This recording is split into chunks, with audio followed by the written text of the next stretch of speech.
If you're with me again, thank you so much for being here, because we are going to be talking about Far From Home. Probably the thing that makes everybody the most upset. I don't get why, but we're on our story of my truth of the live action Spider-Man movies, something I'm very, very passionate about. I put a lot of work into this. Sorry that each video is like an hour and a half long. Look at it as a podcast. Talk back to me, send things to me. I don't care. I just really got to get it done. It felt so good writing these all out and getting my discussions ready and looking at what flaws we had, what things were good. It just, when it comes to Far From Home, it really feels like everybody thinks it's a filler. It's weird. It's like everyone wants to say, I hate Homecoming. And then when Far From Home comes into the discussion, they're like, oh yeah, I didn't like that one either. Like, it kind of draws below it sometimes. And it really depends on the person who they're going to pick what they like less. I think both are completely fine movies. And if you watch my Homecoming video, hopefully I told you a little bit if you didn't think it was good and explained really what they were going for. And I think a lot of people miss it. And I don't think it's people are dumb, is I think people are searching for something else sometimes. And when they sit back and actually realize the idea and the story and the map that they put out, it's a whole different idea. It's way different. You understand, the best plans for these movies are made with a blueprint. And I believe from Civil War, we had a blueprint for MCU Spider-Man. Now, I don't think with Amazing Spider-Man, they really had a blueprint. They kind of left it hanging, but I think, I don't want to get deep into those, but I think they might have had a little bit. Raimi didn't have it till after 2, I believe. But anyways, I think this one was probably the best setup one, and everyone's gonna be like, you're biased, you like MCU, we always hear about it. I don't know if you watch my videos, but I critique MCU a lot. I think MCU has done wonders for the comic book world for me. For me, growing up, loving these guys, they brought so much to life. Even counting like Netflix people, like I'm in love with Luke Cage. Like, that's one of my favorite superheroes. And the fact that I get to watch a Luke Cage TV show is just insane. The fact that I live that is insane. The fact that I get to watch Guardians of the Galaxy is insane. It's just so good to be a fan of it. But I have a lot of views where I'm criticizing things, especially a lot of stuff leading up to Doomsday. I'm criticizing a lot, but at the same time, yeah, there's a lot I like. There's a reason why I have Marvel shirts galore, but out of 100% shirts, there's 35% DC. It's just DC. It starts with the comics. It was always a little bit harder for me to get into, more so than Marvel was easier. Because Marvel, I guess you could jump in teams, and those teams all got their own different books sometimes. The characters, it was just a little bit easier. But Justice League is one thing, I guess, but they're just so different than Justice League. But I think that's what makes them work, actually. But this all started with basically the guys from the Escape podcast. Again, I hate that I always jump piggyback off people's clips, but this is the only way I can get discussions in. I don't really do the podcast anymore. I don't have ways to bring up an idea and really rebuttal it. Start off with a lot of videos I saw of them. I'm super pro TASM 2, and I'm like, ugh, I made a whole video about how bad TASM 2 was. And then, but when we did the walkthrough about my truth behind it, there is some good in there. And what happened, I explained what I thought happened. But again, hopefully you watched it, and we're on like the 4th video. That 5th will be the last one. Soups, I never really cared for him as a TikToker, but you know, props to him, he got where he got. But he straight up calls Homecoming dog shit. It's just like, in a world that I've watched a million superhero movies, I couldn't believe that. And on top of it, how close Homecoming like felt good to me and was a breath of fresh air. I'm glad I got to defend it and say my piece. Then we have this guy, I don't know much about him, C3 I believe he is. Again, I don't go searching out people. If it comes on my reels and stuff, there are podcasts I listen to a lot, but most of the time it's just they pop up for me. So this guy, I don't know much about him, but I know he bitched and complained about Homecoming already. And then I know he's gonna bring up Far From Home on here, and so we get this a lot. We get this, and then he's the one that actually believes all this is being done to go to Brand New Day. No Way Home was set up for us to get a reboot, and that's one of the bigger things, bigger pictures, is we're going to explain how that's not even part of the story. This was all planned. It was all orchestrated. So we're going to talk No Way Home, Far From Home. I always say them both. It's why they have to put home in everything. It screwed everything up. They could have used better titles, I'll give you that much. So hopefully I'm explaining one of the misunderstood group of movies, I feel. It depends who you are. Some people feel like Raimi's are misunderstood, Andrew Garfield's are misunderstood, and it can be for different ways. Either they didn't get the point off right, or they did do it so well, and why don't people understand it? And I think I covered enough to be done with that and move on to this one where people misunderstand and they only seem to like the last one, and a lot of it feels like nostalgia, just like how people I think like Remy from nostalgia. But it's weird because it's different. It's like me getting into Star Wars when I was younger. My dad brought these all to me, and then I got to go watch all the prequels afterwards, and so I didn't grow with it. I got to watch them all back to back to back. With me starting with Raimi, I actually had to wait every, few years for the next one to come out, then go to the Garfield, go to the MCU. So I have a different vibe than a lot of these younger guys do, that they kind of, when they got into it, they got to just watch them all at the same time and get to enjoy it on the same ride. You didn't get to digest it the same way I did. Now, that doesn't mean you have better taste than me or you have a dumb brain, nothing like that. It's just people are going to deal with things, like I've said before in the videos, different ways. We all have our different reactions to when we feel something and go through something. For me, I'm very, very in touch with Spider-Man. I think No Hat Guy is very is too. But Spider-Man, I've said it before, he is the ultimate logo, the meaning of a superhero. That's the guy I would put up on my mantle as who defines a superhero, and that Spider-Man is what he means. And and I think that's why we're here, and that's why we're talking about it, because again, at the end of the day, we all want better Spider-Man movies.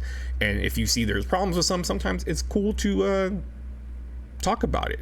But at the same time, some guy wrote Holland's Spider-Man trilogy, the top 3 comics book standalone movies. People are not happy with that comment. So let's get into it. But before we do, we got to talk about, before this all happens, before we get to Far From Home, a lot happens after Homecoming.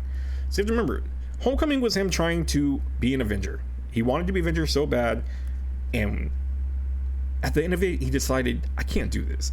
After Civil War, he thought he was ready for the big time. He wasn't. Sip of water. And I don't think people understood that. People were like, why is he looking at the clock? And I don't want to beat the dead horse again. But clearly they didn't understand. He was excited. And now we're here at Far From Home, where it kind of falls like where's rock bottom. And everybody always felt like it was a vacation movie. But a lot of things need to happen before that. So we go to Infinity War. Infinity War, it's a different vibe. Now, we have a different vibe, Peter grew so much from Homecoming that he didn't want to be Avenger, but now he knows like what to do. He just knows. He learned so much from there. And it's funny because people don't bitch and complain about Civil War, or I'm sorry, Civil War they don't bitch either, but they don't bitch about Infinity War or Endgame at all about Peter Parker. I've never heard anyone bitch about Peter Parker. Not once. Seems like they don't really bitch about him in No Way Home, except for they say he's stupid and does dumb things. There's a clip I'll use for that video next video.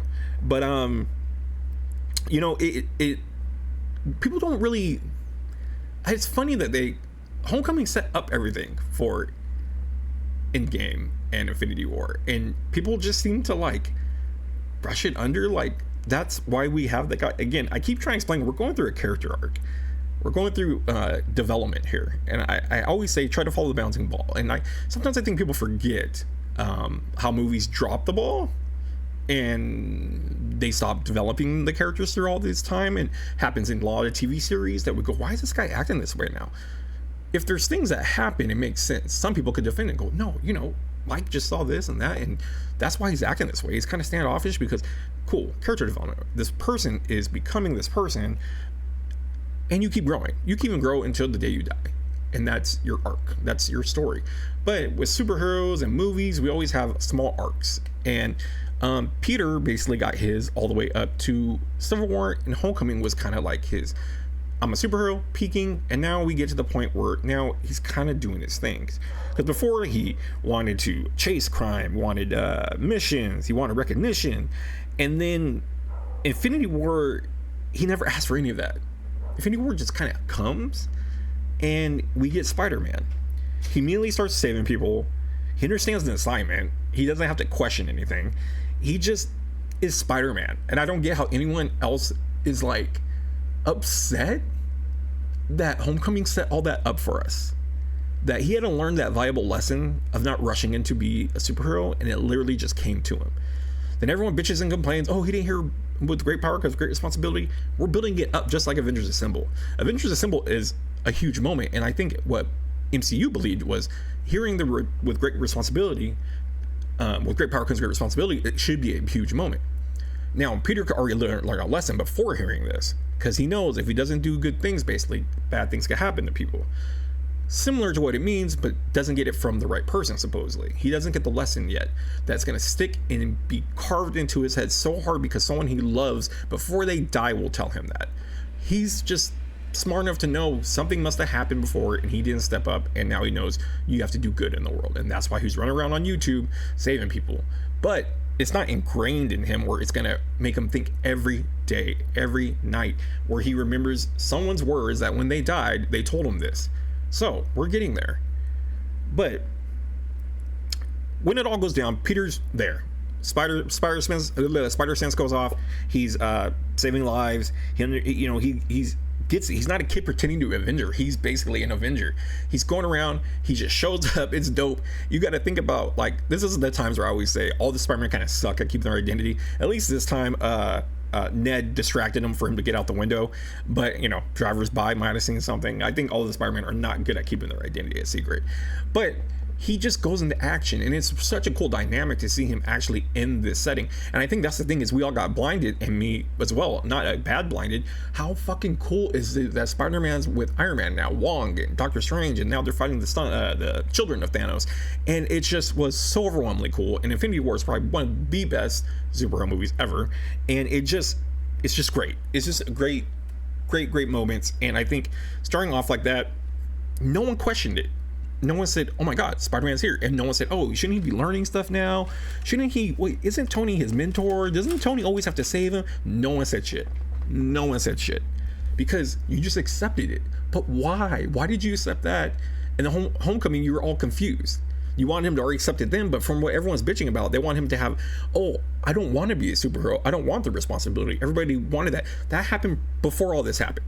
Civil War was already before that. Now he's enjoying being a superhero. He wanted to be an Avenger. Now he's at the point he understands what it means to be an Avenger. He understands it, he gets it, and he shows up and he does his work. He's not told what to do. He shows up and starts doing work. And then I think there might be a hint at something where I think Tony might say something about him catching up to the Wizard or something like that, where Spider-Man plays a big part in trying to save Doctor Strange. But I think it's just cool to see him working beside all these guys. And it's everybody argues so much, and I hate these guys calling him Iron Man Jr. or whatever the fuck they call him. It's just annoying. Like, this was all part of the plan. And this movie, you don't see that at all. He works side by side with Iron Man. There's not one time you see him with his mentor being almost like taught over and over and over. We got that in Homecoming. Again, people didn't even get Homecoming. It was a learning experience. He had to learn all that stuff. So now we got him in Infinity War, where he's working beside everybody. He's working beside, like I said, Iron Man, Doctor Strange. But not only that, he's working along with the Guardians, and it's just a totally different vibe. And not to mention, he doesn't skip a beat with any of these people. The chemistry he has with every one of these characters, Tom Holland, I guess you could say, is fucking phenomenal. Everyone he talks to, with Doctor Strange's little talks with him, Tony's talks with him, of course, they always had chemistry. And the Guardians, like, it just worked. Like, him being afraid of getting eggs in him, and he just was still Spider-Man. It was just such a cool vibe. I really liked it. He wasn't like, nobody like treated him, I always check my notes out, nobody treated him like a boy, like a mascot type of thing. Nobody needed to babysit him, look out for the kid. No, that never happened. No one ever talked about, hey, look out for that guy because he's learning. No, it was done and over. He's Spider-Man, everybody. He didn't have to hear with great power comes responsibility to become it. It was a different story. This is a different take. This is a different tweak of Spider-Man. And I need people to understand that. When I'm defending the MCU, you have to understand what we got and why it was the way it is. And they're going to bitch and complain that we're going to get Brand New Day. It's going to be amazing. And everyone's like, see, this is better than everything. It could be. But there's reasons why these all came in place to set up Brand New Day. And it wasn't to erase it, like this gentleman says. It wasn't to erase it at all. So let's hear them talk about it for a second. I don't know if he gets into that part yet, but let's hear him. And I know, because I think he's a great actor. He gets so much hate for, he's like, oh, he's only done Spider-Man all his career. I think he's great, and I think there's good moments in there. But I'll give you cannot defend it when No Way Home is literally resetting so they can start fresh because of how much they messed up in his. So that's 100% wrong. They didn't. MCU they're risk takers a lot. Making Guardians alone for me was like showing the balls on them to make a movie like that. That's not playing it safe. That's a risk to make a guy Star-Lord and his team be something that no one knew about. Even these guys, I guarantee they didn't read that many comics enough to know who this Guardians were. Guardians didn't pop up in cartoons here and there or something like Iron Man did or something like that. Guardians were nothing. They took risk. And with risk, they did this with Spider-Man. They didn't set all this up. No Way Home wasn't a big, huge accomplishment to set up just so we could take everything away and Brand New Day is like a new day. And it's new Spider-Man story. It's not. I'll get more into that into the last video. I don't want to get too far into that because that does make me a little pissed off because how stupid I think people are. And I don't mean to be rude. We're all in the same group. I don't want to think people are stupid. I just don't think how they don't get it. And it almost feels like they want to make themselves not understand it. They want to make themselves feel like they don't enjoy it for what reasons, I don't know. And they say, you know, he says, you know, Tom Holland's a great actor and he didn't like people give him crap, but he just says, this is all bad. This is all messed up. And then when I go through it, I look at where's the bad? Because I try to pick out most of it I can, but far as structure, story, acting, development, it was all going good. And anyone I talked to that really followed Spider-Man quite a bit, they actually enjoyed this. This was a different take. And just like I talked about Garfield with a way different take, they tried something different and their risk didn't land. Unfortunately, or fortunately for us, this landed hard where we're going to get another movie after this and Brand New Day coming out, which we're getting ready to see because these videos are all going to be lining up to come out before it comes. So he says that he's going to get a little bit into Far From Home, then we'll start talking more. The movies you like less than Homecoming, are there any? Oh, less than Homecoming? Yeah. At least like he pauses. No? I guess, well, Far From Home, teeter-totter back Sure. and forth, but I just... Even with TASM 2's flaws, because there are flaws, and I do not... The highs are so high, it outweighs. I want you to take this in your hand. I'm so glad I redid the TASM video and explained where were the highs at and what highs we did get, and I kind of explained why people felt that way. But anyway, so people kind of want to shit on Far From Home. It always seems like it happens every time. Like people shit on Homecoming, and then all of a sudden Far From Home gets brought up into the discussion, and then it's almost like they're like on the same line. They don't know who to pick. So Far From Home's in that bubble that blows my mind. Again, maybe this is from somebody that's been around Spider-Man for so long. And again, I'm not my dad's age that's really been around it, grew up with it like he did. But being around so long and understanding how they made things work the way they did, just not to jump too fast into No Way Home, I just want to explain. Mysterio is one of the dumbest fucking characters out there in Spider-Man's Rogue Gallery. In his Rogue Gallery, if you look at the threats, Mysterio has a bowl on his fucking head and he does illusions. He's a failed director. Now, if you watch that Amazing Spider-Man's Amazing Friends and stuff like that, it's hilarious. I think he gets Robot Hulk to fight him when Peter Parker goes out to Hollywood to try to try as a part for Spider-Man or something. I have to watch it again. And he has like a Robot Hulk in it, I think, or something like that. I don't know, but he's a failed director. And how do you make this cool? He was so dumb that in the Daredevil comics, Daredevil literally gives him a speech of how stupid he is, that he blows his brains out. He kills himself. Now, I don't remember how he got resurrected. Maybe he got rebooted, but it did happen. It was sad, but he was a shitty character. This movie made Mysterio fucking awesome. I'll get back to him later. So while we got Spider-Man now here in... I always get them always confused. Infinity War, Endgame, I say them both back and forth. You have to remember, the whole time we're watching this, no one bitched because he felt like Spider-Man the whole time. He was in space. He was around aliens. He was around magic. He still felt like Peter from Queens. There was not one time you guys, oh, Spider-Man didn't really feel like Spider-Man in that part. No, not one fucking time. I'm cursing a lot on this one because now I'm getting more passionate the further we go. Not one, because now these are the ones where everyone's gonna like it. You like it now. Now you're liking all this, but you're not gonna like the setups right now that made it into these movies. You're not gonna do that. And then when we get away from everything you like, you don't like taking that step back to let them start developing more from Far From Home. You got an issue with it, and that's just silly, plain silly. So he's still Spider-Man. He's still excited. He makes movie references still. He's I wrote he's awkward and he's grown without losing himself, and I think that's the biggest thing. Peter never lost himself. He kept being Peter through all of this. And that was a big, huge thing. And that's the thing I think a lot of people never really respected and thought about, the growth that from Civil War, Homecoming to now, he's now basically an Avenger, he still is that guy. He's that kid. He just understands things more now. He's learned through all this now. And are we not again, following the bouncing ball of him growing and learning, I just think it's kind of weird. But then Tony lessons, like I wrote down, and this is what I'm saying, his lessons finally clicked.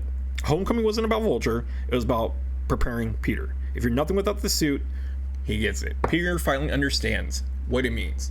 That movie took all that for him to understand that that suit is not what makes you Spider-Man or the person you are.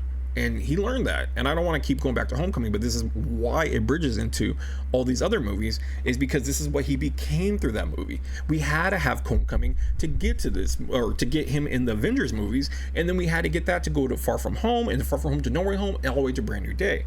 So you have to remember, all these things were very, very important, and now he's fighting in this world with people because they need him.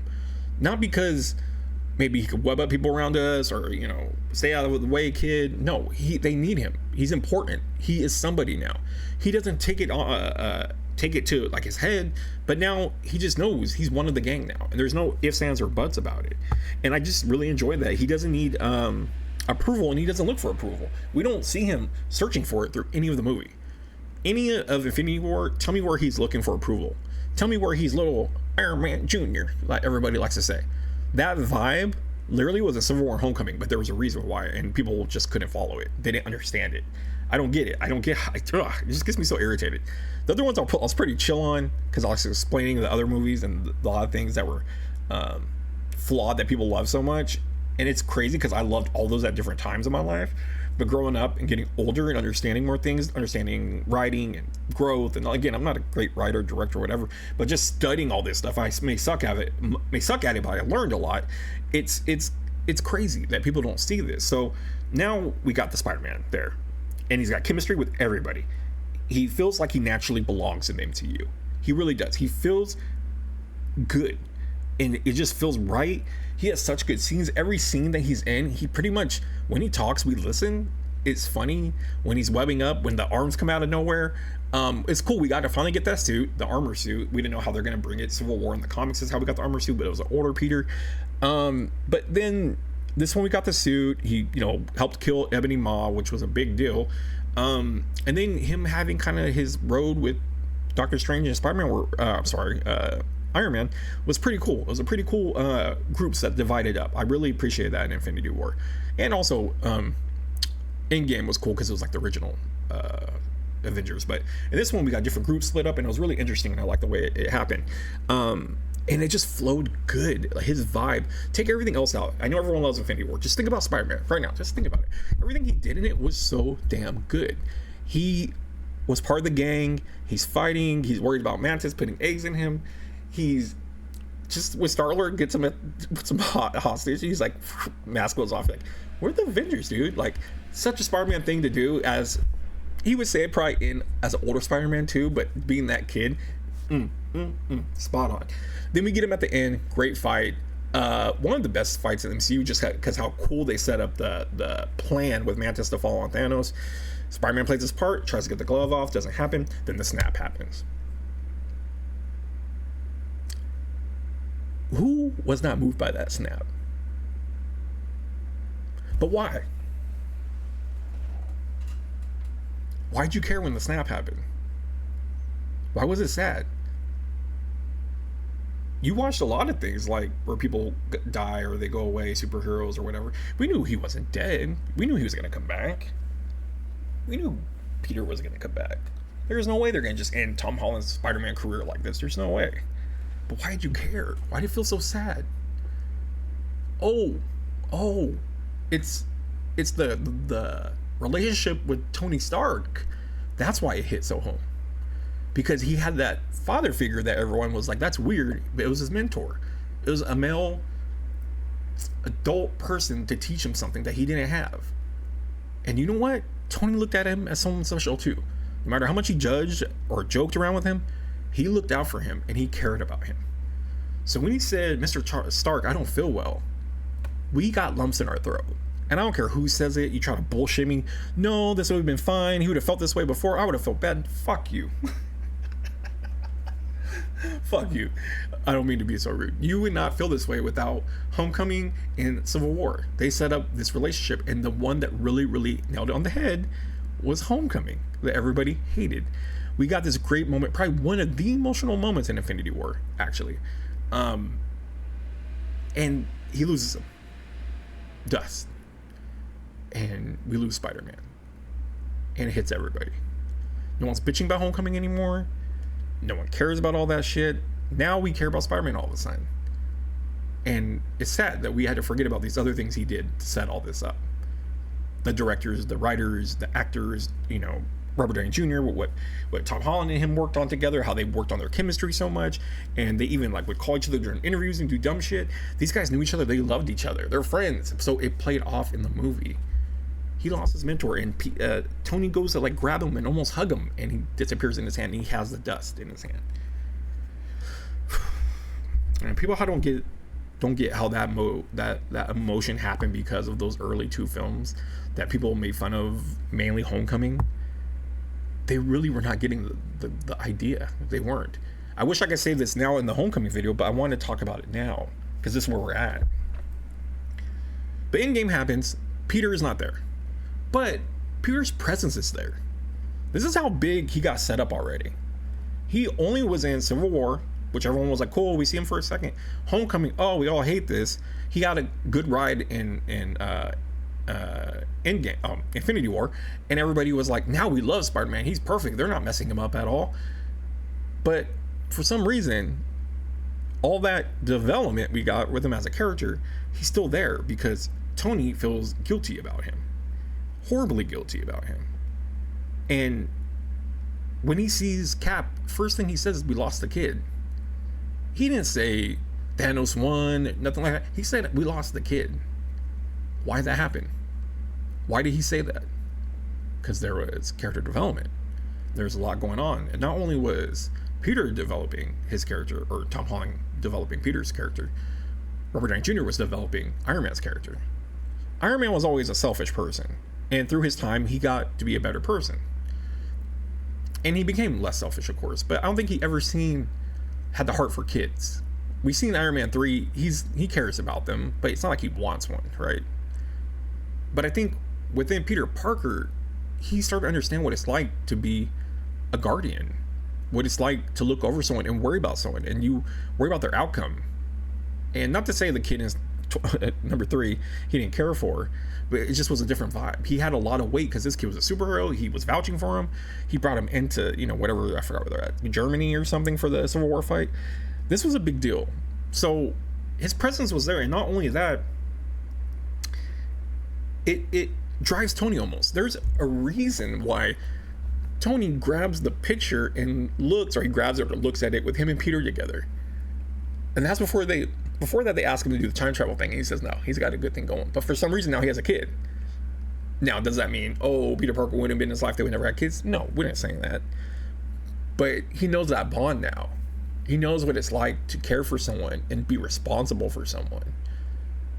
And now he has that hole in him, and he sees that picture after they talk about time travel. He wants nothing to do with it. His life is good now. It's perfect. He sees Peter still. We got all that development between their relationship. Now, whether he still went through time without that picture, who knows? Probably. But did that help it? Of course. He knew he let down that kid.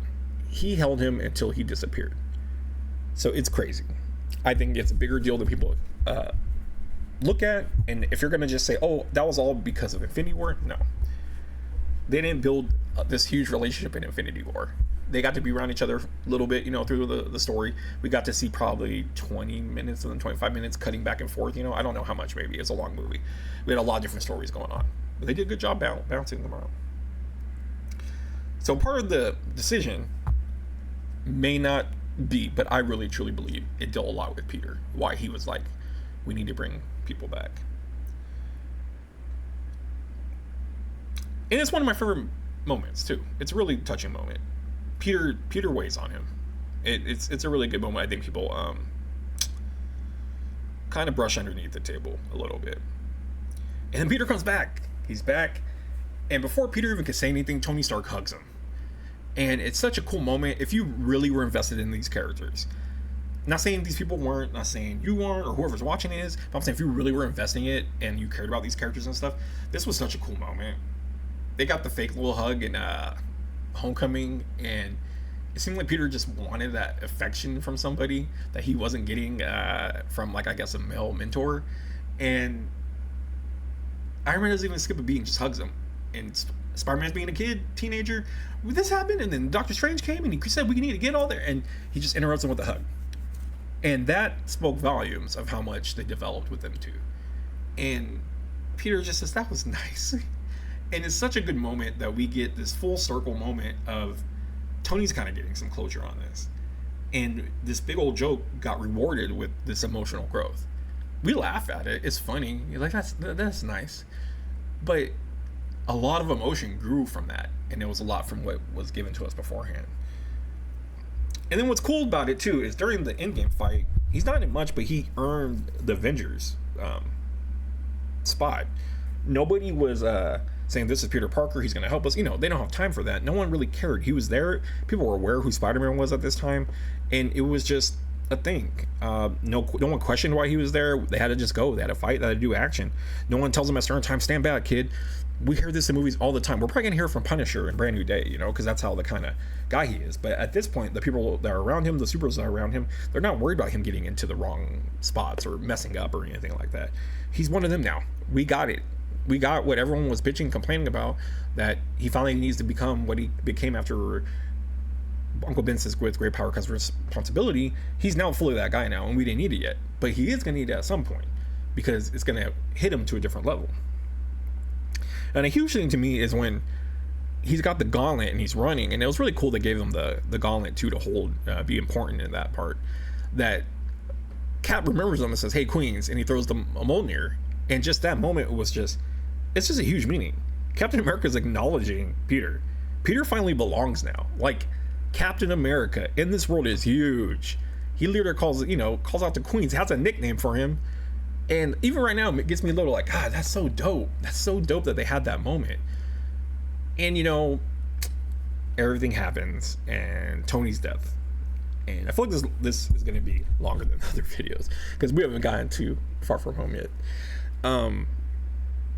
People always say Tony replaced Uncle Ben. I totally disagree. Tony wasn't Uncle Ben, he was a mentor. Totally different vibe. Not someone that changed you your diapers and watched you get raised up. This is a different thing. This is when you go to your job and you got a really cool boss and he teaches the way, and you eventually, they go off and get promoted. Eventually one day you go off and get promoted. And one day you're at the same table together and you're both colleagues now. That's what it's like. It's not like someone babying you and teaching you how to walk and changing your clothes and taking you to school and dropping off. Don't tell me ever once there was that vibe with them in Homecoming or Civil War. There was like responsibility, making sure the kid don't die. But other than that, there was no raising the kid. It was more about learning lessons of being a superhero, not bad job. It was like, you don't do this when you're a superhero. When I have you out here doing this, you don't do that. You don't have these talks with your child. These are someone that you're trying to get promoted and get to be where you want them to be. So it was different for me. It was a totally different relationship, and it was like, I see it sometimes as a father figure, but I have to take it back that it was more of a mentor. It's more like how Dick Grayson sees Robin, or Dick Grayson sees Batman. Now a lot of people go, see, his ward, Doctor Strange even said it, he is Iron Man Jr., but it's similar. How Nightwing grew up and respected Batman, and again, in the future comics, I believe he does adopt him, I forgot. There's so many different brand new days of Batman, it happens all the time. But he lost the man that was preparing him for like superhero adulthood, and that hit him. And it's actually, the craziest part is that he's the first one that talks to Tony after it all happens.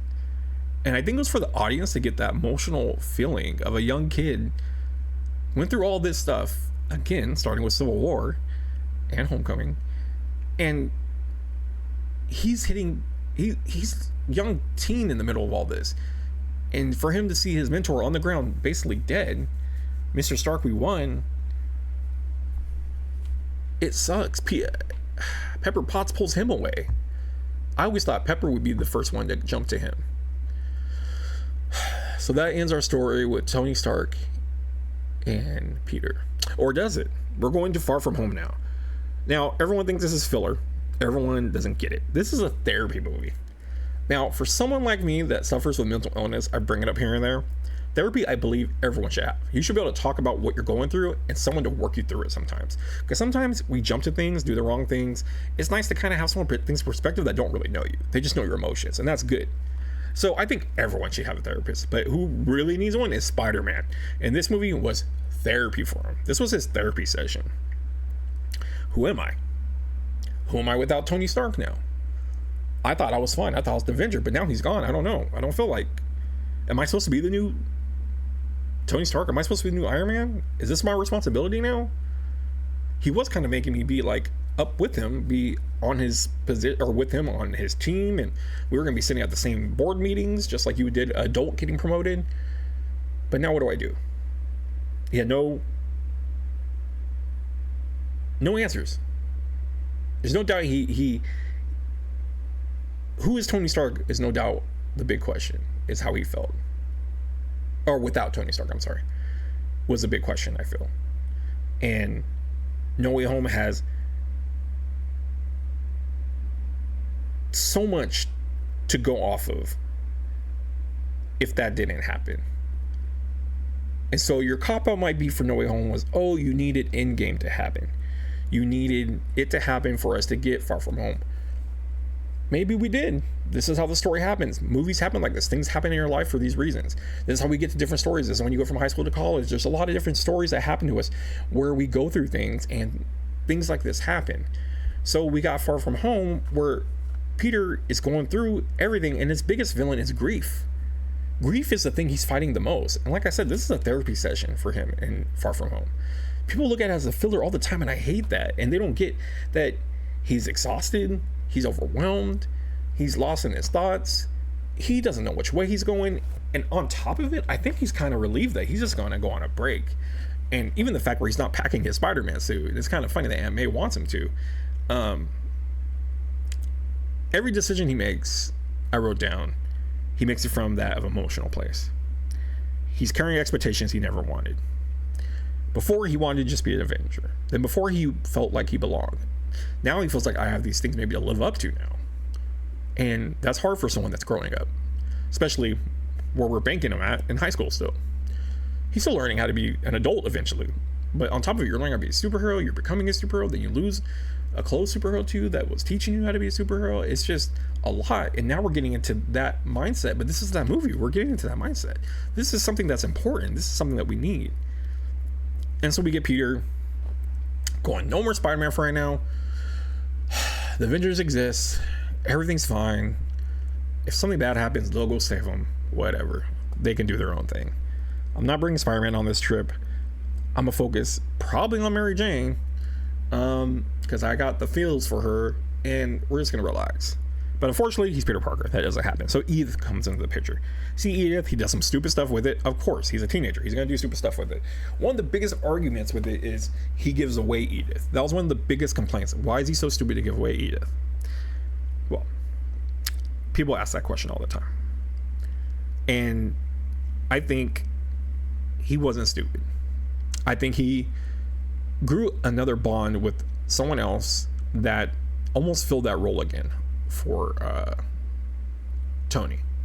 Someone that was similar in the fact that he appreciated what Spider-Man did. He's really easy to show him that he was Peter. A lot of people, I don't even hear bitch about that, which is odd, that he revealed his identity to Mysterio right away. Maybe it was because Nick Fury okayed everything and he trusts Nick Fury. Again, it wasn't Nick Fury, it was a Skrull. But I think it was a huge deal for him to have this guy sit down with him and talk to him like he was a peer, and to take him under him and be like, dude, we're working together, we're taking this shit down. Very interesting take on doing the elementals in a way, having like a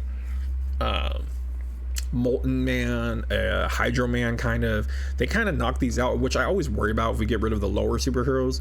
How are they going to come back ever? And like, I guess I come to the thought, like, maybe we'll never need a Molten Man. Maybe we'll never need a Hydro Man. And that's kind of what they did. They kind of gave us their powers without giving them like the people to get those powers. And I think that's okay. I think that worked out. And I think it was a good way to have villains in it, kind of, without us having the main villain as Mysterio, but then the bigger villain was Grief. I just think when Edith was handed to him, he messed around with it for a little bit, but I think he realized he didn't want the power of it. It was too much. It was too much of weight holding on to him. So when he felt this guy was basically like Tony Stark, he was like, here, man, take it. He wants the relief. He wants that feeling. Just not have that vibe on him anymore, that aura on him. And someone else could worry about all this stuff now. I love Tony. He sees this picture everywhere. They talk about him all the time. I should say on the news and TV. And it's just a break because everything else kept going back to him.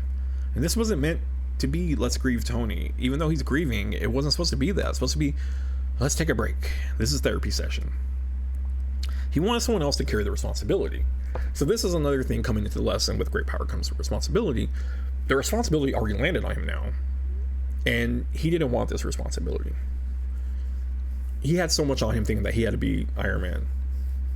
He was getting like built up to be Iron Man, he felt like. And if you guys didn't see that, I'm sorry. But that's what was happening. There's many interviews, there's many things behind the scenes you can read about. He's supposed to have these thoughts, and there's callbacks to it in the movie as well.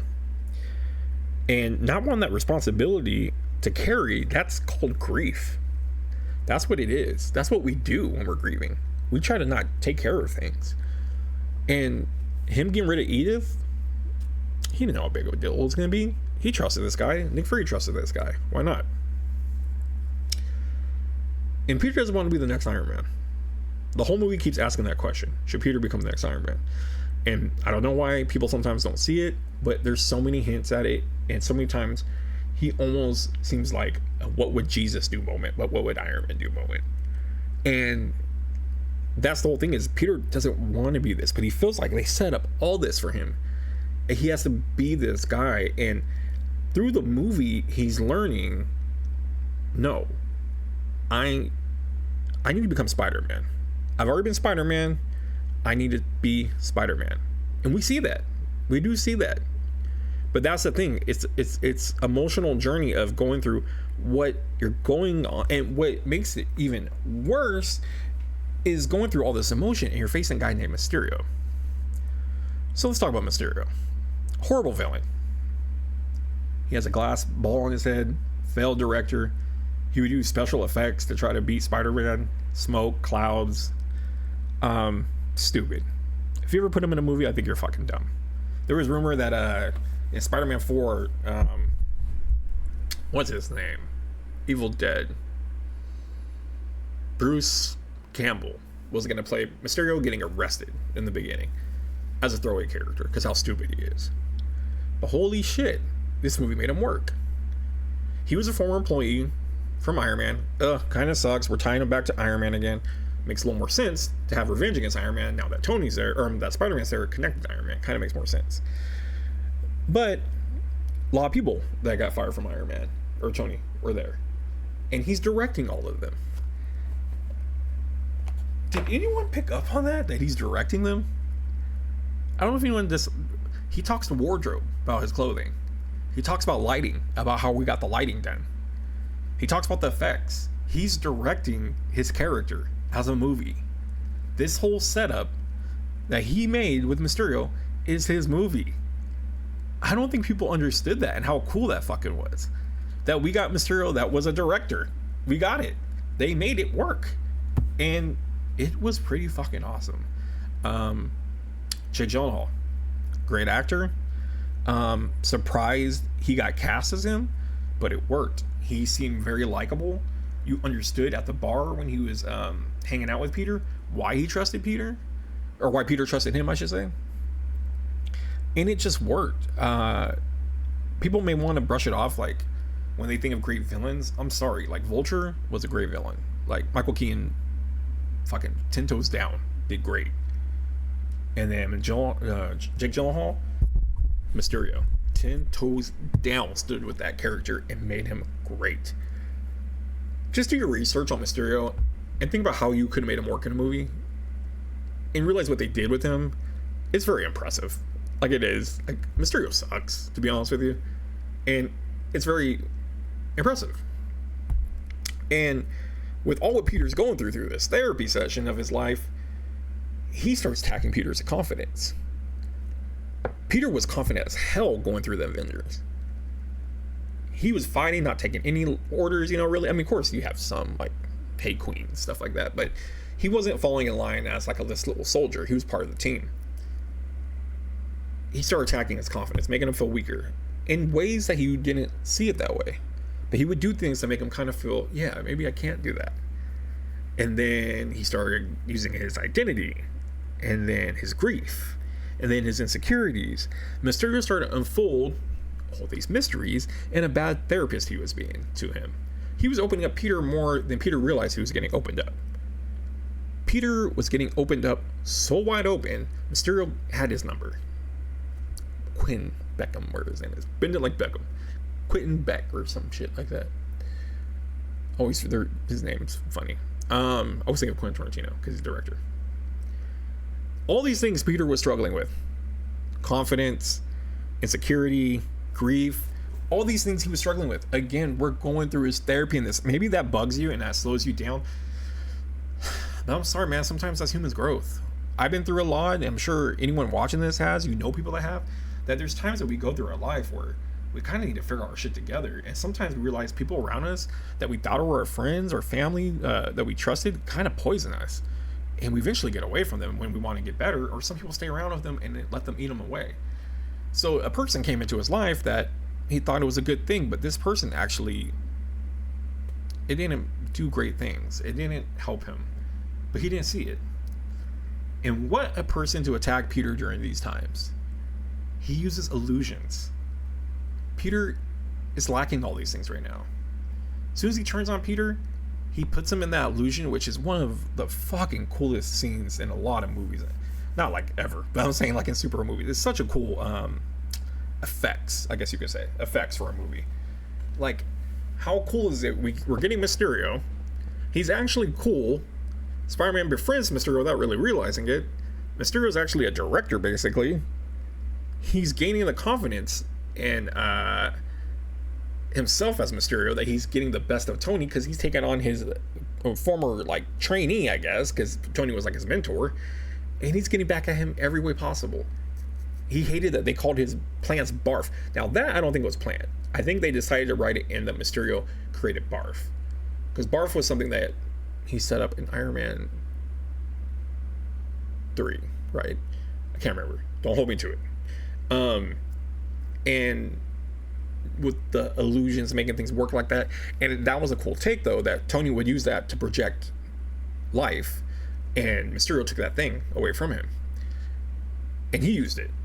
So now we got a Peter that's insecure, not confident, and kind of just giving up right now. He already did the Night Monkey thing, and he was just trying to do his best. He didn't have a Spider-Man suit. He kind of just did what he had to do at that time, but he really just wants a break. He wants to just hang out with MJ. And this happens in all the Spider-Man movies, for the most part. That, you can't split your time the right way as Spider-Man, but this time, he took Spider-Man out of the equation. He's like, look, I need relief. I'm not bringing that suit, but unfortunately, he had to get back into it because he knows when you don't do things, sometimes bad things happen. So he had to do things. So when Peter's struggling with all this, he's stepping away. Out of nowhere, Mysterio hits him. And fuck, does he hit him. Like I brought up that illusion scene. One of the best Spider-Man scenes. You could argue with me all you want with the CGI stuff. Such a crazy scene. The mirrors and shattering and Tony coming out of the grave as a zombie type thing. Crazy. It screwed up everything for Peter. What did Peter rely on the most? Intuition, spider senses. Or as they call it, the Peter tingle. He lost it all. Lost it all in that moment. He didn't know what was up, what was down. He couldn't figure it out. He loses his trust in himself, loses that confidence. This isn't like just actioning happening in front of us. We're watching Peter hit rock bottom, and you're not realizing it, but Peter mentally is hitting rock bottom. This is the mental toll of being Spider-Man right now. And Mysterio is going to take everything he can to beat him mentally. He never really has to fight him face to face, punching. Mysterio gets to him mentally. He is mentally exhausted after losing Tony, Civil War, Homecoming, Civil War, Endgame, Infinity War. He's exhausted. He's mentally exhausted, and he goes after these vulnerabilities, and it works. Sometimes that's what it takes. That's why you have great villains like the Riddler or Joker that play mind games. Shit, Mad Hatter. And this is a big thing like Scarecrow. Scarecrow used things to corrupt people, and not corrupt them, but confuse them and, you know, make them lose their minds or whatever. This is a big deal to use this kind of villain when he is so not in his head right now. So the idea that MCU or Kevin Feige, the powers that be, decided to use Mysterio in a time where he couldn't figure out himself was genius. Give credit where credit's due. You may not like the movie, but that selection of a hero or villain at this time was actually a good idea if they can make it work, and holy hell, they made it work. So we got this guy with illusions and stuff messing with Peter. He's all jacked up. On top of that, he's trying to get, you know, Mary Jane, figure out, does he like her? Does she like him? We're getting the signs of it. Decent chemistry. I actually like their story, but it is a slow burn. But I kind of liked it. I kind of liked he even had different love interests in the beginning, in the first Homecoming. That Peter didn't just settle for an MJ, and it starts like that. We got to see him be a teenager, and I kind of enjoyed that. And I like MJ being around Peter kind of made her come out of her shell more, and we got to see a different character from what we saw in Homecoming to what we see in, let's say, Far From Home. No Way Home. It was a different character in No Way Home as well, though.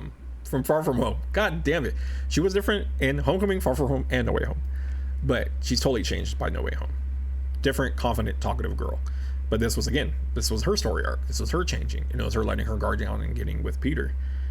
So it all happens. Peter gets messed up. He loses everything. It's sad. It's sad when he's crying in the field.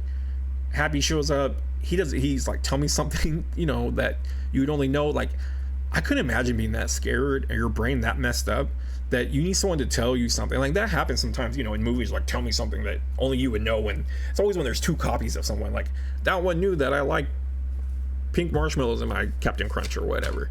And he was at that spot, but for realsies in the Marvel world, he couldn't trust anything. He saw Mysterio do all this to him. Nick Fury was there for him, but then it wasn't Nick Fury. Even it wasn't the Skrull Nick Fury. It wasn't Nick Fury there. It was an illusion. And he was done. And he's like, I can't do this anymore. And Happy tells him, you're not meant to be Tony. And it kind of goes to him like,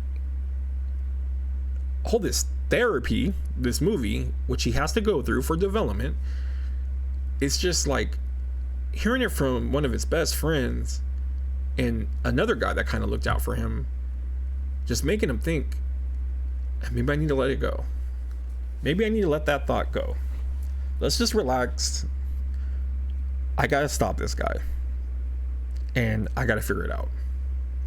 I don't have a suit. So once he relaxes, takes that breath, he gets to start making a suit. This is where a lot of people, I think, complain, oh, he's looking like Iron Man now. This is the time where he remembers he's not Iron Man. This is when he knows he's Spider-Man. He's using his assets that Iron Man taught him to use, or what's around him, and is showing how Peter is intelligent. Now, I think what people are missing is symbolism. It's a very big symbolism that Tony built the machine, Peter built the hero. That's how it worked. Tony built him up, and then Peter built him to what he is. So there's a big symbolism behind all this of why this worked and why it was a satisfying scene. Not to mention, he didn't even know how to bring up did he get confused with Led Zeppelin or something like that? I can't remember. Oh, we're almost at an hour. Hopefully we'll only go half more hour more. But he's no longer copying Tony. That's not him copying Tony at all.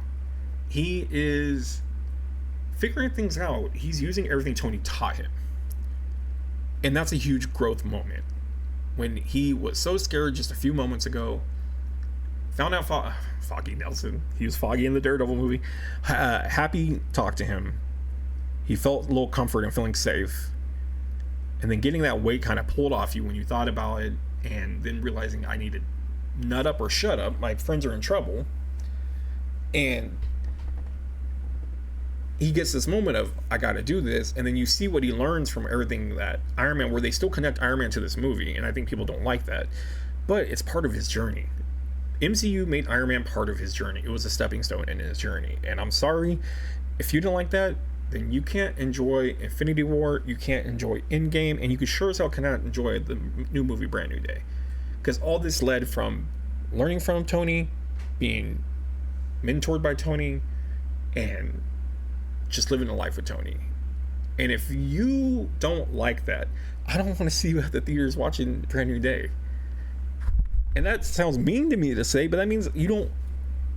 If you shit on that, Homecoming, Far From Home, and you think they're shitty, and why did they do this with Iron Man? Why is he Iron Man Jr.?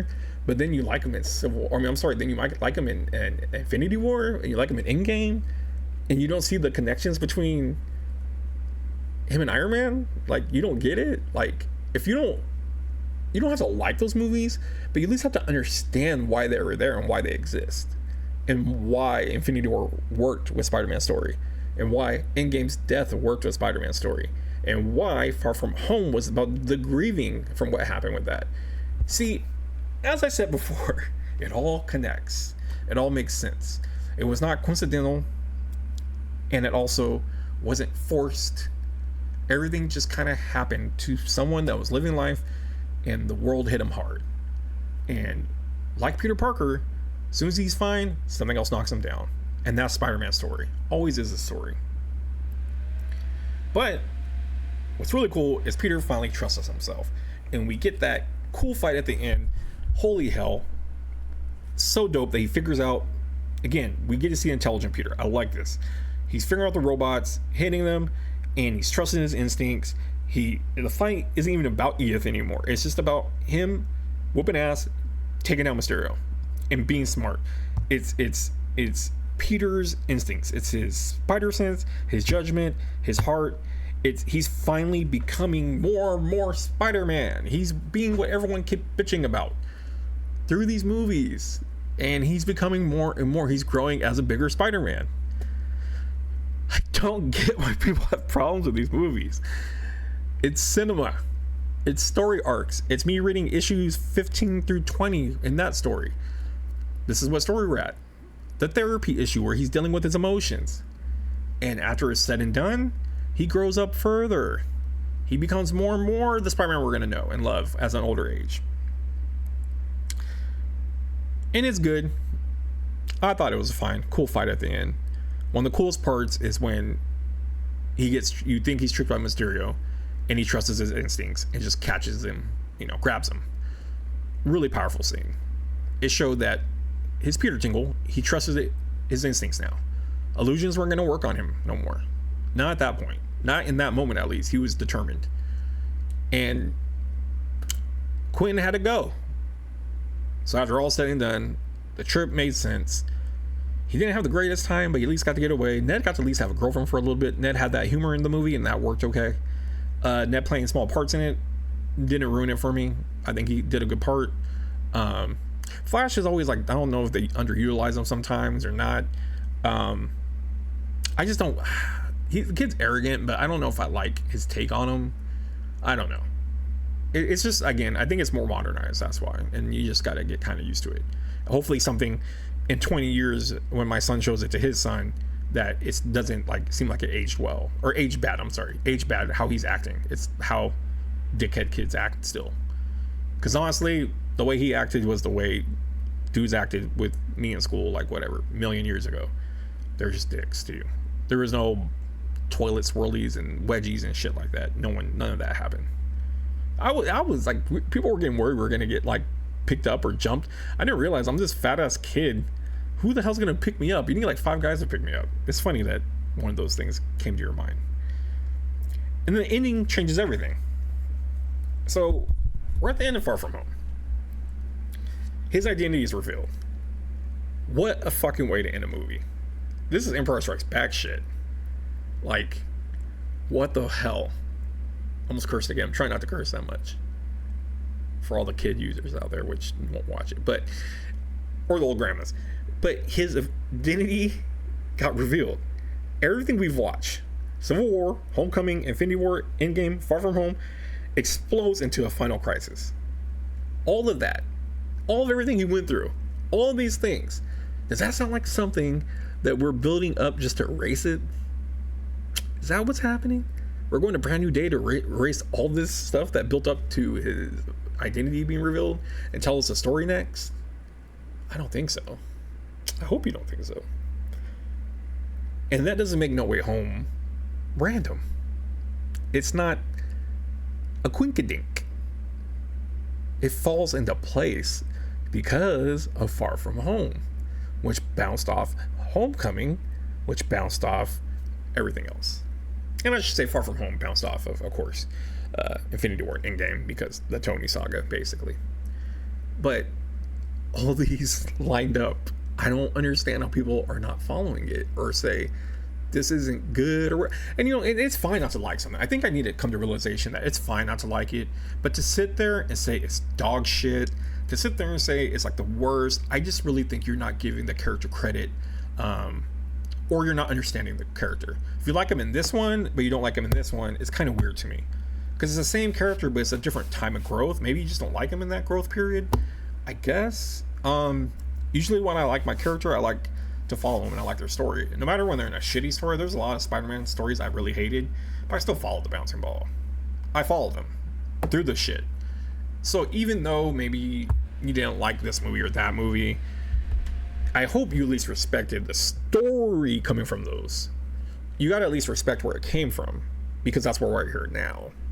You had to have this to get to that. There was no hopping around that. I like him in Civil War, so I'm gonna jump to Infinity War. It doesn't work that way. He went through things between that.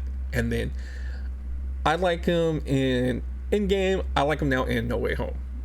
And no, it doesn't work that way. He's a different character for a reason. And you're picking parts that you like just because this is why I like him this way, that's why I like him that way.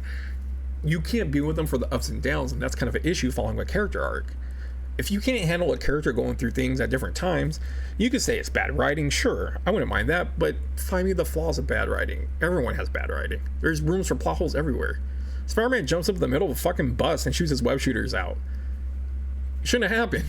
Peters are horrible at keeping their identity. He should have put on Edith and did what he did with Edith. Stupid.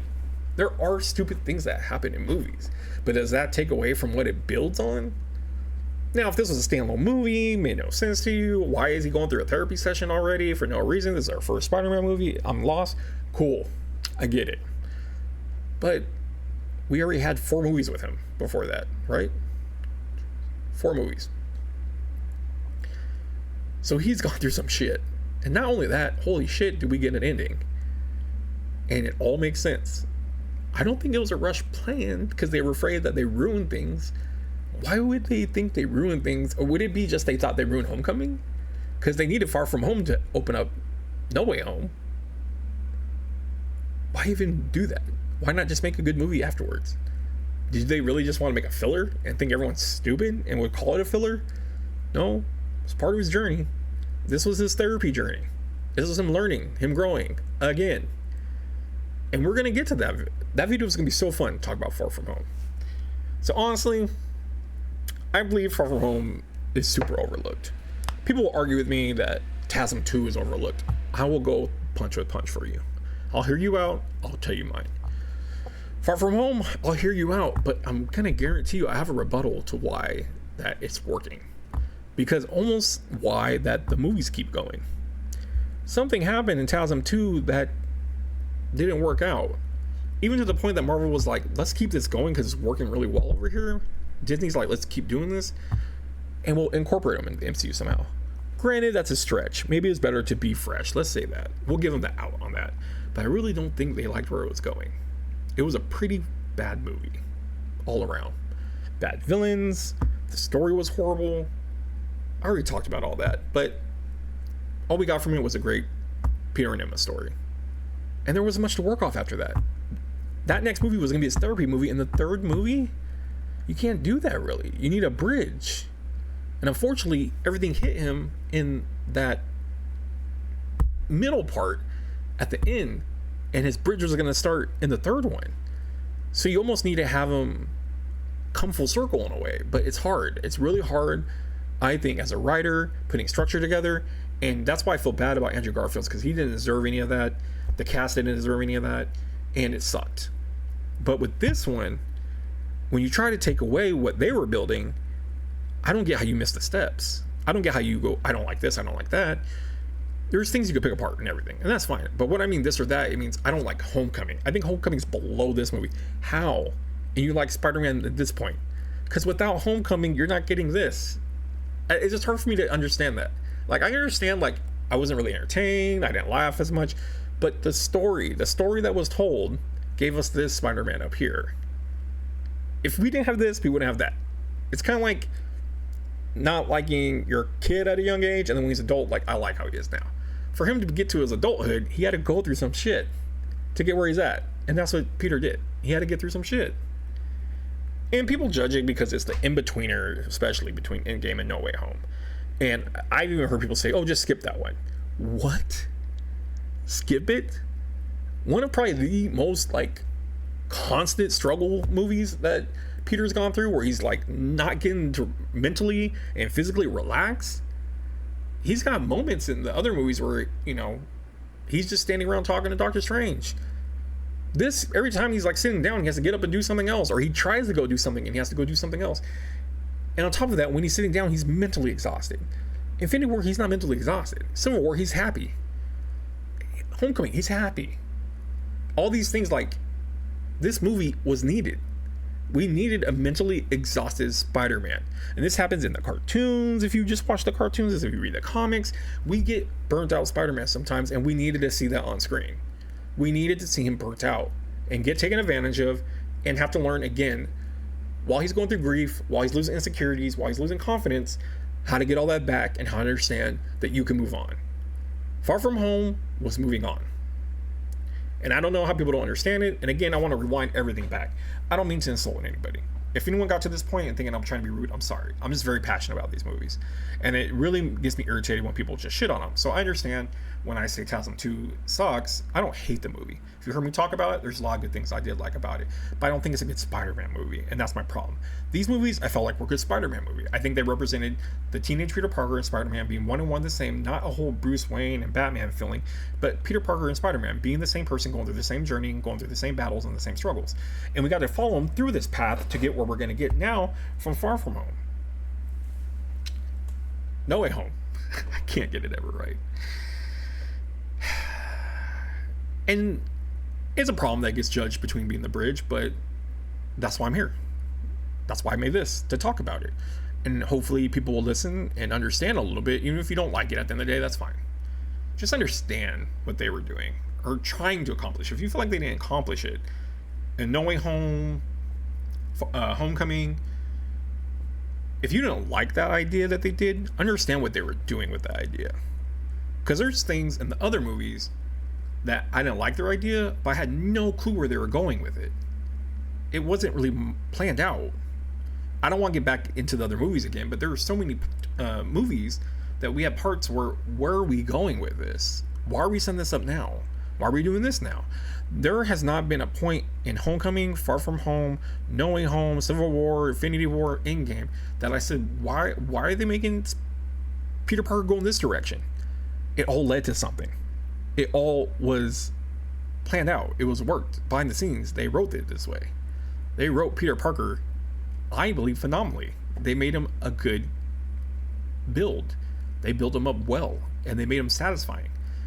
And it's a little different nowadays too. Having my son, he's like in his teens now. If I ask him what Spider-Man he wants to see, he's watched them all, just like these fresh eyes have. He'll always go to the MCU one because it just feels right to him. And I think it's not fair because he's in the MCU world. I think that's a big advantage, and I'll tell anyone that likes the other movies more, I can at least give you that. That's kind of not fair that he's not connected to these other guys. And that sucks, but that's the way the cookie crumbled, unfortunately. And for No Way Home, without this movie, he wouldn't lose all that drama and all that weight that he was carrying. if we just jump to the next movie and he didn't have all what he had from losing Tony, and we just had to jump into it until No Way or Far From Home story, it just would make no sense. That it would ruin a character. Not having Far From Home would ruin the character. It would make you think, why is he just okay with everything? Like, why isn't he, like, I guess they could have made it years and years later and he went over the grieving, I guess. I don't know. Because that was a smart thing to do with going to Brand New Day. It's going to be 4 years after. So that makes sense that Peter's going to have struggling in between, and we don't have to see that again because we already got Far From Home. You could think Far From Home that we don't have to have a movie dealing with him grieving still, that he's not in the world with MJ and Ned and everybody. So you could thank Far From Home for that because we got a movie already showing him grieving and going through things. That's why they make it 4 years later. There's a reason for that. So we've defending Homecoming. We challenged the nostalgia surrounding the Raimi trilogy. I talked about Sony fixing the wrong problems with Andrew Garfield's flicks. Now we watch Peter finally become Spider-Man. So next up, we're going to have Far From Home. And that's going to be where it gets interesting, where I'm going to get down and dirty with it and actually talk about how Far From Home kind of makes all the Spider-Man movies really stand out more now because of Far From Home. And people might not like the take, but I hope they want to listen to the take, because I think it's very important, because everyone loves Far From Home for some reason, but it's great. It's got a lot of good things, and it does have things that connect to nostalgia for people, but there also is a reason why there's a bow on top of that movie. And it wasn't to erase Brand New Day. It might have been to fix other things and make other fans be happy about things. So we'll talk about that next time on the last and fifth video. Hope you're not too mad at me if you watched all this. Again, thank you for being a cool person if you watched all this. If you made it to this point, thank you. It means so much to me that you watch, hear me bitch, complain about you, be mad at you, apologize to you. It means a lot, because people don't take time to do these things for people. And if you are here right now, I really do appreciate it. And yeah, thank you for being part of this journey. And hopefully you don't take my criticism too hard on yourself. I'm not trying to attack you. I'm attacking overall the senses I get from certain groups and dynamics about the movies and what I feel attacked. When I enjoy something so much, you got to defend it. And I think other people would understand that. With the other movies, when they try to defend it, I just don't want them to be upset when I have something to say about those, and all they could throw at MCU at me is something that I can explain why it's happening. I don't want to get too much into it. For example, when Venom takes over Spider-Man 3, why is he dancing? You can't really explain it. Oh, he's evil now. It doesn't make sense. You ask me something about maybe in the MCU why he's doing this, I could probably explain why. Not because I'm smarter, not because I know more about comics. It's just because I was invested into the character from the get-go. I was invested in that Peter Parker. So I dove into that character and I felt that character. And I enjoyed him from the beginning and I kept enjoying him. So maybe that's why it made it easier for me to enjoy those movies, because I understood what the character's agenda was, what the writer's agenda was, what the director's agenda was, what Tom Holland's agenda was, what Feige's agenda was. I think that's more how I came to the point where I followed it, and I got to follow it longer than any of the other Spider-Man. And I got to feel like I was watching Peter Parker that I enjoyed. And again, things have their flaws, so I understand both ways. But we're moving on. I can't wait for the next video. We get to talk about Far From Home. Hope you join me. And then I also will conclude everything about all the Spider-Man films and how important everything is, and also what we got from them, what we take from them, and setting up Brand New Day is going to be nuts. Spider-Man has never got to a number 4. We're getting a number 4. We're getting 4 Spider-Man movies that connect, actually. Holy hell. That's amazing. So I'm really excited. Thanks for everything, guys. I appreciate it if you're here still. Again, part 5 will be me covering Far From Home, wrapping it all up, reflecting on all the other Spider movies, what we went through, and I chopped up and dissected and went through them, and reflect on where we got here and how we got here and how Brand New Day is gonna set everything up. So I'll talk to you guys next time. Bye.